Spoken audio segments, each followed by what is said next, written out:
الإعلام في الجزائر أو أغلب الإعلام في الجزائر طلاب ما مرنك عليهم. مازال نلعبوا في رمضان في النهار. طرحنا المشكل كانوا يلعبوا في العشيه باسكو قال لك الاضاءه تقدر تحبس. البطوله في 2029 في رمضان مازال رمضان هذا العام بروده شويه الطقس. السلام عليكم ورحمة الله تعالى وبركاته. أخوتي المغاربة داخل الوطن وخارج الوطن، أهلا وسهلا بكم، مرحبا بكم في فيديو جديد. إن شاء الله أتمنى تكونوا بخير وكتصوموا رمضان بصحة جيدة، وندعو الله سبحانه وتعالى يتقبل منا صيامنا وقيامنا في هذا الشهر الفضيل. أخوتي المغاربة، كما سمعتم معنا في المقدمة ديال الفيديو، ملاعب الجزائر القوى الهاربة اللي خرجوا كيشوشوا على الكان هنا في المغرب ويتحدثون على كل صغيرة وكبيرة، من الأمطار، من الملاعب، من كثير من الأمور على المغرب. واليوم اتضح كل شيء. محلل جزائري في الاستوديو قال لهم كيفاش 2026 في رمضان ومازال كنلعبوا في القسم الاول وليس القسم الثاني. كان القسم الثاني نقولوا معليش، ولا القسم الثالث. القسم الاول في الدوري الجزائري كيلعبوا في النهار في عز ديال رمضان. وقال له اودي مقدم ديال البرنامج، قال له ماشي مشكله، الاجواء بارده وكذا. قال له ما يمكنش. قال له علاش؟ قال له اودي راه داك الاناره قال لك يقدر يلعبوا ويتقطع عليهم الضوء على غفله. هنا القوه ديال الغاز والبترول والقوى الهاربه اللي كيدعيوا على انهم قادرين انهم يصادفوا اغلب البطولات. هنا السؤال المطروح والجميل في الامر هو انه الجواب عاد بعد عرفت جواب مقنع، أن الإعلام الجزائري لماذا يخرج بهذه الطريقة يتحدث فقط على المغرب. الله يحسن العون، الطرف ديال الخبز راه صعيب. هذا الدليل، سمعوا. الإعلام في الجزائر أو أغلب الإعلام في الجزائر طلاب ما مرنك عليهم، ما كاش خدمه ويصوتين من القناه للقناه، تلقى في البلاد في النهار في الشروق يخدموا، يجي حصه يعطوا له تيفا تاعو باش يصرف على روحه، وكيحاول كيفاش يستعملوهم. وليد صادي ارواح تاكل الخبز، يروحوا ياكلوا الخبز ويبدلوا رايهم نورمال. هذه هي الحقيقة ديال الإعلام الحقود ديال العالم الآخر. يعني الهم ديالهم الوحيد هو أنهم التشويش فقط على المغرب، لأنه ما كيتكلموش على إفريقيا. المغرب كيطبق القانون على المشجعين ديال السنغال، يخرجوا كيتكلموا قال لك لا ما يمكنش وخصهم يمشيو يتحاكموا في بلادهم، اي مشكل بسيط كيدخلوا راسهم فيه. وهنا هذه هي المهنه ديالهم، هذه الحرفه ديالهم، الطليبه. الحرفه ديالهم هي الطليبه، كما قالها الجزائري من بني جدتهم. صراحه كيكشف على المهنه الحقيقيه ديال الاعلام ديال العالم الاخر. المهنه ديالهم هي الطليبه، هي التسول. كيجي ولي الصادي ولا الاتحاد ديالهم ولا العالم الاخر ديالهم كيحطوهم كيقولوا سيروا للبلاطو، وغدا تلقى في هذه القناه، غدا في هذه القناه، غدا منا كيضرب في الاعراض ديال الناس، كيزرع في الفتنه. كذلك ايضا كيتكلم على بلدان اللي متطوره، بلدان اللي دارت ملاعب يعني عالميه وفي المستوى وغادي تنظم مونديال 2030، وهما ما كان غير انسحابات. علاش الانسحابات؟ لانه ما قادرينش ينظموا، ما قادرينش انهم ينظموا البطولات. 3 ديال المباريات لعبوا في عز رمضان، ما عندهمش الضوء في الملاعب ديالهم. كيفاش نتوما كنتوا كتقولوا غادي ينظموا كان 2025 بهذه الطريقه؟ انسحبتم 2027 28 الان على الطاوله. اذا كانت عندكم الملاعب وعندكم الامكانيات، هذه الملاعب اللي كتقولوا ملاعب في المستوى، تفضلوا ونظموا لنا كان 2028.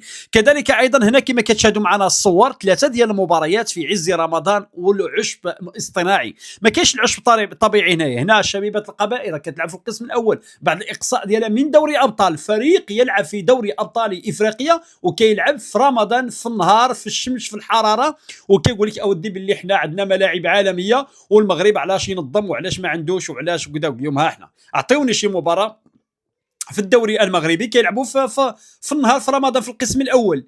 يعني ثم القسم الاول 3 ديال المباريات على عشب اصطناعي وليس طبيعي كيلعبوا في العز ديال رمضان.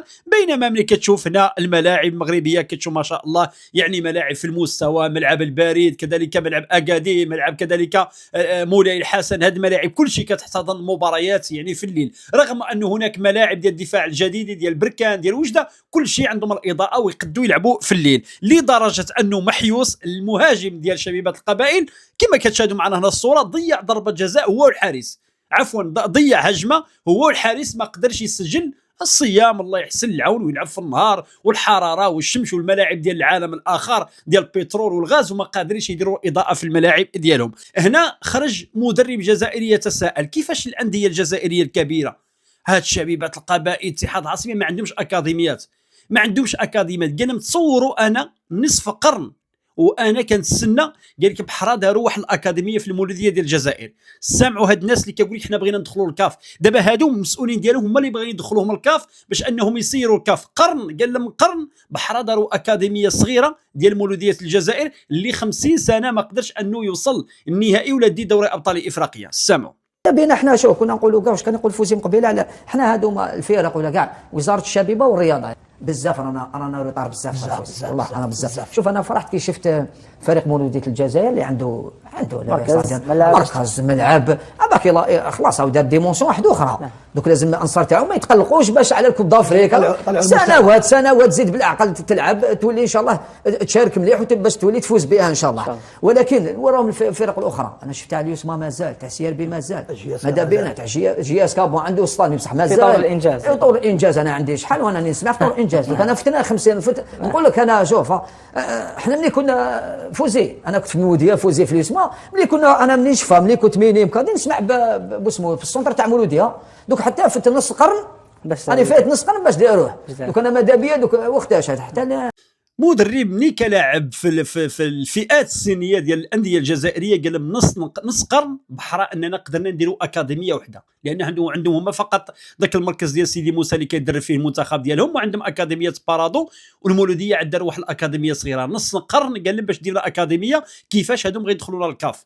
احنا في ظرف عباد الله 12 شهر دينا ملاعب عالميه وعندنا اكاديميات في المستوى ولكن هم اعداء النجاح. يعني كما قال هل الجزائري من بني جدتهم اعلام طلاب. علاش طلاب؟ لانه كيجيبوا فقط باش يوسخ السمعه لبلدان اخرى اللي متطوره وكتشتغل ليلا ونهارا باش انه ان شاء الله بحول الله مستقبلا يكونوا في المستوى. هنا نخليكم مع الاعلام الجزائري كيفاش محلل قال كيفاش 2026 وحنا كنلعبوا في رمضان وما عندناش كهرباء في الملاعب. خرج المقدم ديال البرنامج باش يغطيو على الفشل ديالهم لا حق راه الجو بارد معليش وكذا وكذا. يعني هاد الناس يعني ديالهم ما يقدوش انهم يخرجوا ويفضحوا راسهم ولكن ربي كيفضحهم. يعني في كل مره كيتفضحوا وهنا فضحهم جزائري من بني جدتهم كيفاش وصفهم بالاعلام الطلاب كل مره كتلقاهم في قناه. خليكم اخواني مع الفكاهه ونتلاقاو في النهايه ديال الفيديو. المباريات المتاخره كانت تلعب كما تفضلنا وتكلمنا عليهم في الحصص الماضيه كانوا يتلعبوا باللالي وروتور تاع لا كوب دو لا كاف لا ال دي سي. كنا نتفاداو كل هذا لاننا دوك واش راح يصرى راه ليك دوك توليت بروغرامي دائما لي ماتش ومن بعد تولي تشوف اون ايكيب تلعب 3 ماتش بار سومان واون ايكيب بارفوا تقعد اموا ما تلعبش. لكن بون العوده مليحه الان راح يلعبوا 8 ماتش في الشامبيونات. انا واش روماركيت مازال نلعبوا في رمضان في النهار كاين واحد جوج ولا مباريات يلعبوا على جوج لانه ما عندهمش الاضاءه. شوف انا جاب لعبي كان فيه الاضاءه ملعب العام اللي فات طرحنا المشكل كانوا يلعبوا في العشيه باسكو قال لك الاضاءه تقدر تحبس. ما فهمناش اليوم البطوله في 2029 في رمضان مازال لكن رمضان هذا العام بروده شويه الطقس. نعم سي فري بروده صح سي فري. لكن ما من المردود تاع اللي يبين في الصيام ما يكونش نفس لكن شوف لا ديفيرونس بين المباراه اللي تجي على 10 تاع الليل شوف المستوى وكذا احسن. لكن اليوم يعني نتمنى ان شاء الله باش الرابطه في الاسابيع القادمه بروغرامي لي ماتش يعني باش خاصه بعد اقصاء شبيبه القبائل ومولوديه الجزائر سامي العماري ممكن انه هاد لي دو زيكيب هذيك كي تخمم لوجيك وي لعبوا كاع لي ماتش ومن بعد باش تسمى تكون دعوه ترونسبارون صافي يعطيك صحه. يلعبوا لي ماتش اليوم باين فطرت مليح لي ماتش روطار ولكن واو شاف السحور قريب. لا دوك السحور هذيك عجبتني هذه قلتها انت عجبتني تاع رشيد كي قال لك تسمى اللي كان دي زيكيب اللي يلعبوا على ماشي كاع يلعبوا في الليل باش تسمى على جا رمضان الصيام انت كيما في البروده هذه تكون صايم وتلعب ماتش على حسابك الضر وكي تقعد الليل كاع سهران وانت غير بالشيشه دوك جبده وحده سددها كي تطرطق بلا ما نهضروا على ام شكون اللي تضر هذه صح. ما لا خلينا دونك واش عليه يلعبوا ما يلعبوش كاع لعبوا خلاص.